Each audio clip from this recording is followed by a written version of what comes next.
మా లీడరు అన్నది పక్కకు పెట్టు, తెలంగాణ తెచ్చిన నాయకుడు అన్నది పక్కకు పెట్టు, 2 సార్లు ప్రజలు గెలిపించిన ముఖ్యమంత్రి అనేది కూడా పక్కకు పెట్టు. మా నాయన కదా, మా నాయన తిడితే కొడుకుకు రేషం రాదా? ఇక్కడ దాకుంది కోపం, ఇక్కడ దాకుంది. దొరికితే ఎడమకాలు చెప్పు తీసుకొట్టాలని ఉంది. కానీ ఏం చేయాలి? ప్రజాస్వామ్యం. ఎకతక్క మాట్లాడితే మళ్ళీ ఏమంటారు? అగో వీనికి బాగా ఇంకా వీనికి అహంకారం ఉంది రాబోయ్ అంటారు. అహంకారం నాదా అయినదా? నేను గుంటూరులో చదువుకున్నా అంటాడు. అరే నేను గుంటూరులో చదువుకుంటే నీకేం వచ్చింది రాబోయ్? నాకు అర్థం కాదు.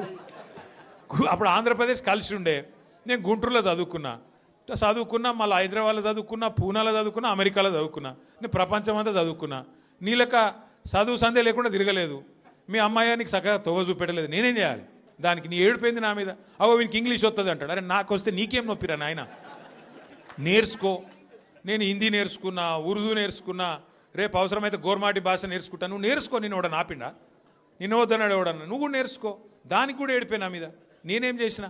ఇంకొక అంటే నాకు ఎక్కడ గమ్మత్ అనిపిస్తుంది అంటే, నేను ఆంధ్రాకి పోయి ఇంటర్మీడియట్ చదువుకుంటే తప్పట, కానీ ఆయన ఆంధ్రాకి వెళ్ళి అల్లుడిని మాత్రం తెచ్చుకోవచ్చట.